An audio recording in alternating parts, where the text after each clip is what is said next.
ከጭንቀት ለመገላገል የሚረዱ የጥንት አባቶቻችን ምክር። በዚህ በግርግርና በውጥረት በናወጠ ዓለም ውስጥ ጭንቀት የብዙዎቻችን የዕለት ተዕለት ጓደኛ ሆኗል። ነገር ግን አባቶቻችን ለአእምሮ እረፍትና ለነፍስ ሰላም የሚሆኑ ድንቅ ሚስጥራትን ለዘመናት ጠብቀው አቆይተውልናል።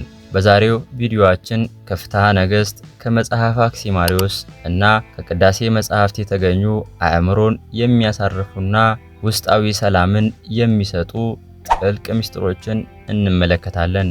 እነዚህ መመሪያዎችን የዓለም ጩኸትን ትተን ወደ ውስጣዊ ማንነታችን የምንመለከትባቸው ድንቅ ጥበቦች ናቸው።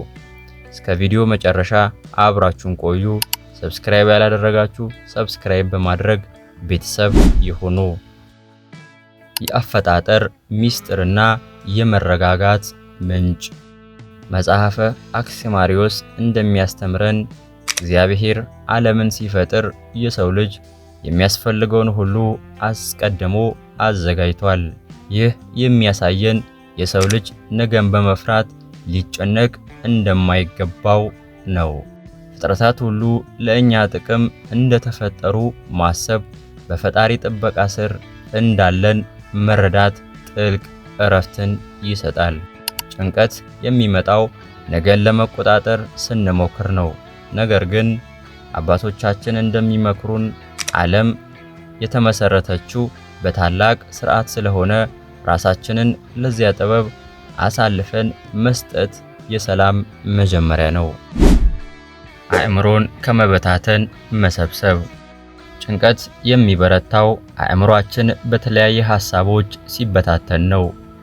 በቅዳሴ መጽሐፋችን ውስጥ አእምሮ ወዲና ወዲህ እንዲቅበዘበዝ ለምን ትፈቅዳለህ የሚል ጠንካራ ማሳሰቢያ አለ። ውስጣዊ ሰላምን ለማግኘት አእምሮን ከተከፋፈለ ሐሳብ መሰብሰብ ያስፈልጋል። ልክ በቤተ ክርስቲያናችን ሥርዓት ውስጥ ሐሳብን ወደ ፈጣሪ ብቻ ለማቅናት እንደሚሞከረው በሕይወቱ ውስጥ ትኩረቱን በአሁን ሰዓትና በበጎ ነገሮች ላይ ብቻ ማድረግን ይለማመዱ። አእምሮ ሲረጋጋ ጭንቀት ቦታ አይኖረውም። የመዝሙረ ዳዊት መድኃኒትነት። የጥንት አባቶቻችን ለተጨነቀች ነፍስ ዋነኛ መድኃኒት መዝሙረ ዳዊት እንደሆነ ያስተምራሉ። በተለይም በመከራና በጭንቀት ውስጥ ላሉ ሰዎች መዝሙረ ዳዊት መዝሙር 101 ወይም በሌላ አቆጣጠር መዝሙር 102 ለችግረኛ በተጨነቀ ጊዜና በፈጣሪ ፊት ጸሎቱን በሚያፈስበት ጊዜ የሚጸለይ ተብሎ ተቀምጧል። አጥንቶቼ እንደ መቃጠያ ደረቁ፣ ልቤ እንደ ሳር ደረቀ የሚሉ ግጥሞች በጭንቀት ለዛለች ነፍስ ትልቅ መጽናኛ ናቸው። እነዚህን ቃላት ደጋግሞ ማሰብና መጸለይ ከአእምሮ በላይ የሆነ ሰላም እንደሚያመጣ አባቶቻችን በተግባር አሳይተውናል። ዝምታና የትዕግስት ጥበብ። በፍትሐ ነገሥት መቅድም ላይ እንደተጠቀሰው ትዕግስትና ለሌሎች በጎ ማድረግ የፍጹምነት ሕግ ነው። ጭንቀት ብዙ ጊዜ ከችኮላና ከመቆጣት ይመነጫል። ነገር ግን ሳይሰሙ መናገር ስንፍና ነው እንደሚለው መመሪያ ዝምታንና ማድመጥን መላ አእምሮን ያረጋጋል። ውስጣዊ ሰላም የሚገኘው በውጫዊ ድል ሳይሆን በውስጣዊ የባህሪ እርማትና በትዕግስት እንደሆነ ሊቃውንቱ ይነግሩናል። ትዕግስት የአእምሮን ማዕበል ጸጥ የሚያደርግ ኃይል አለው። ዓለምን ለቆ ራስን ማግኘት። መነኮሳት የዓለምን ግርግር ውጥረት ትተው ወደ ገዳም የሚገቡት ለሰላም ሲሉ ነው። እኛም በዕለት ተዕለት ሕይወታችን ሙሉ በሙሉ ባንመነኩስም የዓለምን ጩኸት ለተወሰነ ጊዜ ትተን ራሳችን ጊዜ መስጠት ይኖርብናል።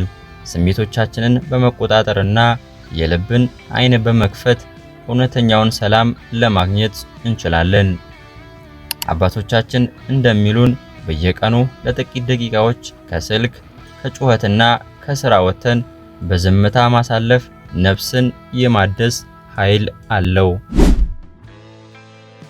ክቡራን ተመልካቾቻችን፣ ጭንቀት ጊዜያዊ ደመና ነው፣ በእኛ ውስጥ ያለው ሰላም ግን ዘላቂ ነው። ለዚህ ጥንታዊ አባቶቻችን ምክር አይምሮን መሰብሰብ፣ በመዝሙር መጽናናት፣ ትዕግስትን መለማመድና ለራስ ጸጥታን መስጠት ዛሬም ለሕይወታችን ወሳኝ ናቸው። ውስጣዊ ሰላሙን ሲያገኙ ዓለም በተለየ ዓይን ማየት ይጀምራሉ። ይህ ቪዲዮ ሰላም ከሰጣችሁ ለሌሎችንም አጋሩት። በቀጣይ ቪዲዮ እስከምንገናኝ ቸር ያቆየን። መልካም ጊዜ